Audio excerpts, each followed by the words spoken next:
Alors, messieurs. Viens de ma part. J'arrive, il me dit. Je vois qui s'y prend. Iloulad Moshe Rabbeinu aujourd'hui, Sruto Tagan Alenu comme on a dit. On a étudié la Torah. Bisruto Baruch Hashem, Sruto Tagan Alenu.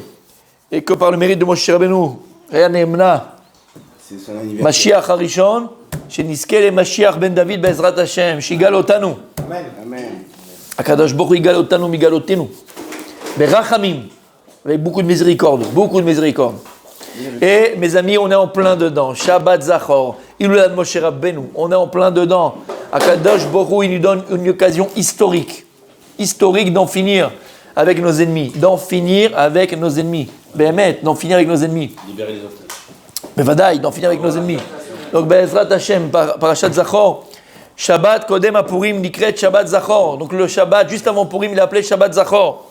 Al-Shem Shekorim Ba Parashat Kitetse, parce qu'on dit la Parashat Kitetse, Zachor et Asher Aslecha Amalek. Souviens-toi de ce que tu as fait, hein, Amalek. Se souvenir de quoi? Qu'est-ce qu'Amalek nous a fait? De quoi on doit se souvenir? Alors, ici, le Rav, il va expliquer, d'accord? On va le dire à l'oral, c'est plus simple et c'est plus facile. De quoi on doit se souvenir? Zachor. Alors, Zachor, tout à fait, c'est exactement ça. Zachor, mon tzaddik, il a tout dit, mais je vais expliquer ce que veut dire Rabbi Shlomi. C'était cool, on y va. Voilà, je vais juste expliquer ce que veut dire Rabbi Shlomi. Zachor, n'oubliez pas, je l'ai dit 1000 fois, je le répéterai jamais assez, mais il faut que ça rentre une fois, Be'ezrat Hashem. Zachor, n'oubliez pas ce que dit le Bnei Issachar dans Igra des Pirka. Il a un livre qui s'appelle Igra des Kala, c'est sur la Parashat Hashavua, sur la Parashat de la semaine. Il a un autre livre qu'il a écrit qui s'appelle Igra des Pirka. Et Igra des Pirka, c'est des prakim comme ça, Perek Aleph, Perek Bet, et il donne plein de notions, il explique plein de notions. Dans une des notions qu'on a ramené très souvent, c'est une de Zechira. C'est quoi l'iskor? C'est quoi ce souvenir? Je l'ai répété plusieurs fois, mais c'est très important de le retenir. D'accord? C'est quoi l'iskor? L'iskor en français, c'est se souvenir. On a par exemple dans la Torah Yom HaZikaron. Yom HaZikaron qui est appelé le jour de Rosh Hashanah. Rosh Hashanah est appelé Yom HaZikaron. Alors, c'est quoi ce souvenir? C'est quoi le Zikaron? On va voir ensemble que lorsque la Torah elle parle de Zecher, Zechira, ou d'ailleurs même Azkara, quand on fait une Azkara pour un défunt, d'accord? Quelqu'un qui a quitté ce monde, un parent, un proche parent, un tzaddik, Azkara. En fait, dans la notion de souvenir chez les nations du monde, c'est on se souvient d'un événement, d'accord? Et d'ailleurs, très souvent dans les nations du monde, on fait une minute de silence. Donc quelqu'un voudra m'expliquer quoi ça rime. Je ne comprends pas. Donc on fait cette minute de silence là, d'accord? Et là ils se souviennent. On attend pour, on ne sait pas c'est quoi, on ne sait pas ce qui se passe. C'est mamash. Si on réfléchit bien sur cette notion de minute de silence, c'est mamash la philosophie des nations. Passif. Je suis là, une minute de silence, et on fait quoi? On se souvient de... Et après, qu'est-ce qui se passe? Qu'est-ce qu'on fait? À quoi ça sert? D'ailleurs, c'est pour ça que lorsqu'il y a Yom HaZikaron en Israël, pour tous les soldats et toutes les personnes qui sont tombées, que ce soit à la guerre ou qui sont tombées dans des attentats, okay, malheureusement, Israël moderne veut ressembler aux nations, alors ils font une minute de silence, la sirène qui sonne, et la minute de silence, c'est la sirène qui sonne, d'accord? Mais attention, bien sûr qu'il faut faire un jour pour ça, c'est très important, mais tu comprends bien que ça ne sert à rien simplement d'entendre une sonnerie. Toi, quand il y a la sonnerie qui sonne, tu es debout, qu'est-ce que tu fais? Tu n'es pas passif, tu fais des teilim, les nishmatam de tous ces soldats qui sont tombés pour que toi tu puisses vivre ici sur cette terre, pour toutes les personnes qui sont tombées dans des attentats et marcher mal nos ennemis. Donc toi tu fais des teilim, il y a un sens, il y a quelque chose derrière. On n'est pas là à regarder les petits oiseaux qui passent ou les petits poissons rouges. Donc dans les nations, c'est de zikaron, de se souvenir, et puis c'est passif. Alors c'est quoi le zikaron dans la Torah? On a dit que zikaron, les zechira, il dit le Bnei Issachar, dans Igra des Pirka, en fait la racine ça vient du mot zachar. Zachar, zikaron, tu l'as le mot en hébreu? Zikaron? Tu peux me l'écrire 2 minutes comme ça, il l'a d'Arbi David. Juste tu écris zikaron, regarde, zikaron, zikaron, exactement. Et mets-moi zachar, juste en bas. Tu vois? La racine du mot lizkor, zikaron, c'est zachar. Et c'est, merci mon tzaddik. Et c'est quoi zachar? C'est quoi Zachar? C'est le masculin. Zachar Nekeva. Shutatilu Zéout, il y a écrit Nekeva, Zachar. Je rigole, c'est la boutade. Mi Shirna Sadar, Mabim et Simcha, mon tzadi. Marbim et Simcha. Donc dans Zéout, dans ton, d'accord, il y a écrit soit masculin, soit féminin, soit mâle, soit femelle. Donc Zikaron, la racine c'est Zachar. C'est quoi Zachar? C'est mâle, masculin. Et explique quelque chose de magnifique, le Rav. Pourquoi est-ce que Zikaron, la racine c'est Zachar? C'est quoi la notion de Zachar? C'est quoi la notion de masculin? C'est engendré. Quand on appelle un père en hébreu, on appelle ça un Av. Un Av, ça s'écrit Aleph Bet. Parce que d'un Aleph, il sort un Ahmar, un Bet, en général. D'accord? Parce qu'il te ressemble. Bref, je rigole bien sûr. D'un Aleph qui est un, il sort quoi? D'un Aleph, d'un 1, qu'est-ce qui sort? Un Bet, un 2. Un, il sort 2. Parce que la notion de papa, c'est quoi? C'est quoi la notion de papa? C'est engendré. Oui. Engendré. Oui. Progéniture. Oui. Progéniture. Oui. D'accord? Oui. Progéniture. Alors maintenant, tu comprends. Zachar, c'est une notion de progéniture. La reine, Zikaron, l'iskor, souvenir, c'est Zachar. Lama. Parce que la Torah, elle te demande que lorsqu'on doit se souvenir, Il est devenu fou. ce souvenir-là, il doit engendrer. Ce souvenir-là, il doit engendrer quelque chose. Quand tu fais une askara, pour quelqu'un qui est un défunt, et on est là, et on fait l'Ilou Nishmat pour l'élévation de l'âme de telle personne, c'est l'askara le jour de l'année, ce soit le mois, ce soit l'Oméchané. Qu'est-ce qu'on fait dans une askara? C'est l'askara, Zikaron, on se souvient. La askara, elle a deux sens, uniquement si nous, maintenant, on va non seulement se souvenir de ce qu'était la personne, c'est-à-dire de ses midot, de ses bons traits de caractère, de ce qu'elle a été, de ce qu'elle a fait de positif, de ses maasim tovim, de les valeurs qu'elle a transmises, et que si nous, on sort de la askara, et on s'imprègne dans la askara de ce qu'elle était, et que tout ça va engendrer en nous un changement, une transformation, être quelqu'un de meilleur. Oui. Voilà à quoi elle sert la askara. Voilà à quoi il sert le zikaron. Le zikaron, il sert à engendrer. Je me souviens pour... Par exemple, tu te souviens d'un miracle que lui t'a fait, ça doit engendrer en toi quoi? Une akarata, une gratitude dans la Kadosh Baruch Hu. Si tu te souviens simplement d'une bonté que Dieu t'a fait et ça s'arrête là, ça ne sert à rien de se souvenir. Le souvenir, il est là pour engendrer quelque chose de nouveau en moi, pour engendrer quelque chose de positif en moi, engendrer comme un père.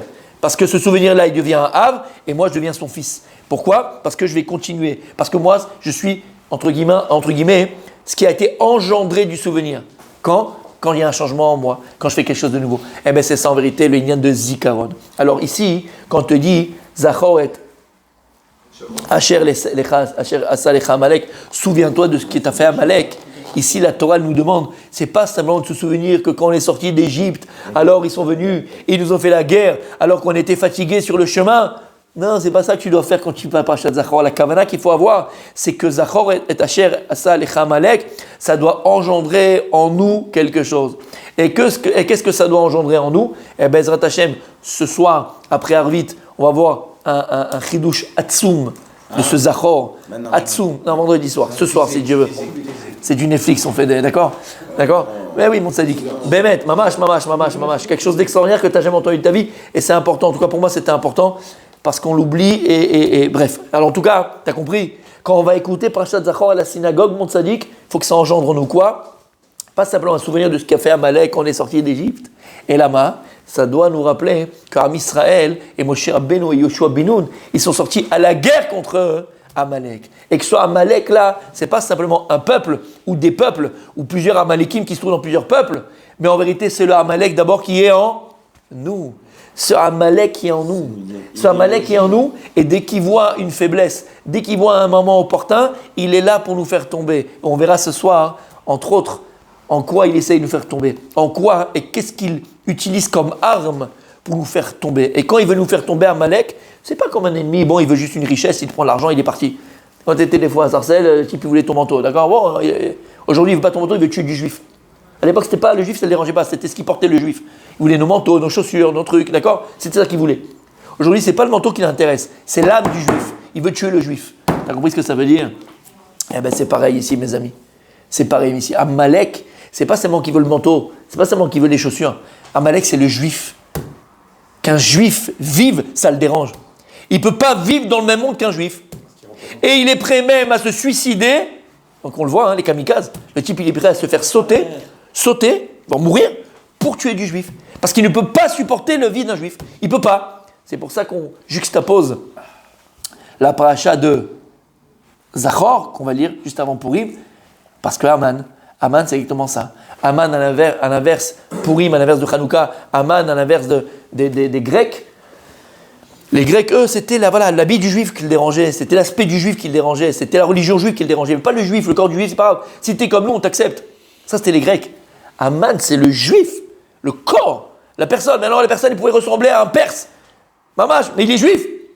Non, mais Salomon, vous n'êtes pas juif. Mais si, pas votre père. Mais il est rabbin, mais il n'est pas juif. Ben oui, il est juif. Ça le dérange. Ça le dérange. Il ne peut pas vivre dans le monde. C'est pour ça qu'on juxtapose la parole de Zachor à Parashat Aman. Aman, ça le dérange, le juif. Il ne peut pas. Lo yachol. Zachor et Asher Asalecha Amalek. Lorsqu'on va se souvenir, c'est pas simplement un souvenir passif d'une histoire qui s'est passée il y a 3500 ans. C'est tous les jours l'Amalek est en toi, qui essaye de te faire tomber. Amalek est en toi. C'est pas simplement lui Yetzera Birvodo Beatzmo. C'est lui Yetzera Pimea. Il peut pas te voir vivre. Rotset Mitatra, il veut ta mort. Il veut ta mort spirituelle sur terre et il veut ta mort physique. C'est les deux. Il veut ta mort spirituelle et il veut ta mort physique, Amalek. Ce Amalek est en toi. Il sait que quand tu vas mettre la main là-bas, dans la caisse, dans le machin, dans ceci ou dans cela, il sait que tu es mort. C'est ça fait, non? Il va pas te... Entre autres, il a fait entre autres. Mais c'est pas que. Amalek, il veut ta mort. Alors toi, qu'est-ce qu'on doit se rappeler? On doit se rappeler de la force d'Amalek. On doit se rappeler que c'est quoi sa matara, c'est quoi son but. Et on doit se rappeler que Moshe Rabbeinu, il ne s'est pas laissé faire. Et il a appelé Yoshua bin Nun. C'est pas pour rien que c'est Dafka Yoshua bin Nun qui a fait la guerre contre Amalek. On n'a pas le temps de l'expliquer aujourd'hui. Aval, c'est Yoshua bin Nun qui a fait la guerre contre Amalek. Et pour te dire, c'est une guerre continuelle. La guerre contre Amalek, c'est une guerre de tous les jours. Et devant Amalek, on ne peut pas baisser la garde. Malheureusement, c'est ce qui nous est arrivé. D'accord? Je ne sais pas si vous avez vu à la télévision, c'est passé dans toutes les chaînes de télé israéliennes. Ils ont fait déjà des premiers tarkirim, les premières enquêtes, les premières conclusions des enquêtes de ce qui s'est passé le 7 octobre. Et quand tu vois ce qui s'est passé, tu as envie de pleurer. Alors, Vadaï, comme une Hashamaïm, c'est Vadaï, mais quelle erreur on a pu faire? Combien d'erreurs on a pu faire? On a baissé la garde jusqu'à que, d'accord? Bien sûr, c'est rien du tout. Ils avaient plus peur du Hezbollah ou de l'Iran, mais pas du Hamas, c'est des rigolos, c'est des machins, ils y croyaient même pas. On a baissé la garde contre Amalek. Tu ne peux pas baisser la garde contre Amalek. Tu as en face de toi quelqu'un qui ne veut pas que tu vives. C'est pas qu'il veut ton territoire, c'est pas un truc de territoire. Eux, ils veulent te dire que c'est un truc territorial. La guerre entre les Palestiniens, c'est territorial. C'est pas territorial. C'est idéologique. C'est religion. Exactement, c'est religieux. D'ailleurs, il y a eu un scandale à la BBC, si vous avez vu, je ne sais pas si vous avez vu la BBC, ils ont fait un reportage, ils marchent Shemam Zichram qui crève, ces journalistes anti-israéliens, exactement. Ils ont fait un reportage de la BBC, payé par le Hamas, avec le Hamas. On a vu des gens qui travaillaient dans le Hamas. Bref, ça a fait un scandale en Angleterre. Ça a été un scandale. Et qu'est-ce qu'ils ont fait comme pourriture, cette vermine-là? Qu'est-ce qu'ils ont fait lorsqu'ils interrogeaient des gens, entre guillemets, du Hamas et de machin et tout ça, ou les Gazaouis, d'accord, parce qu'il y avait plusieurs choses, les Gazaouis. Quand les Gazaouis disaient mort aux Juifs, ils ont écrit mort aux Israéliens. À chaque fois qu'eux ils disaient mort aux Juifs, on va tuer le Youd et tout, ils changeaient en Israélien. Parce qu'il y a des gens qui sont un peu honnêtes et qui avaient les trucs, ils ont donné machin et ça fait un scandale. Parce qu'ils ont dit, et la ministre, exactement. Tu comprends? Mort aux Juifs, c'est pas mort aux Israéliens, c'est mort aux Juifs, c'est idéologique. Et c'est ça Amalek. Et le Amalek qui est en toi, il veut tuer le Juif qui est en toi. Le Amalek qui est en toi, il veut tuer le Juif qui est en toi. T'entends? Et c'est ça qu'il faut se rappeler. Zachor et Tasha et Samek, il faut se rappeler, Behemet, que Amalek, voilà, c'était quoi sa matara, c'est quoi son but. Et surtout se rappeler que Moshe Rabbeinu, il ne s'est pas laissé faire. Il a pris Yoshua bin Nun, il a fait la guerre contre Amalek. Et c'est une guerre qui est continuelle. Midor, Midardar, c'est la klala de Bereshit, Midor, de génération en génération, c'est la guerre contre Amalek. Alors, chez Niske, Be'ezrat Hashem, qu'en lisant ce matin, Be'ezrat Hashem, Amalek, Priat Amalek, d'effacer le souvenir d'Amalek sur la terre, alors soit Mikayem, que se réalise dans notre réalité, Be'ezrat Hashem, que tous nos ennemis qui s'appellent Amalek, tous les ennemis qui s'appellent Amalek, soient effacés de la surface de la terre, qu'ils soient effacés de la surface de la terre. Amen. Les ennemis qui veulent la fin d'Israël, qui veulent notre destruction, qu'ils soient eux détruits. Amen. Et comme j'ai dit, attention, à Israël, il y a aussi beaucoup d'amis. Là, on parle de Amalek. On parle mamash de ce peuple-là, de ces gens-là. Comment tu reconnais Amalek dans les nations? Parce que Amalek, il dit les Chachamim, il est un peu partout. Il n'y a pas une nation qui est Amalek. Dans plusieurs nations, il y a des Amalekim. D'accord? À partir du moment où une personne, comme on a dit, elle est prête, elle, à se tuer, elle, à se suicider pour tuer du juif. N'accepte pas la vie d'un juif. Ça, c'est Amalek. Mais comme j'ai dit, on a aussi, Baruch Hashem, des amis dans les nations. Il y a des tzadikim dans les nations. Il y a des pieux dans les nations. Amen. Et Bémet. Et il faut les mettre en avant. Et que Dieu les bénisse. Et que Dieu leur amène beaucoup, Bezrat Hashem. Mais Amalek, qu'il soit détruit, Bezrat Hashem, et effacé sur la terre. Shabbat Shalom Vorach.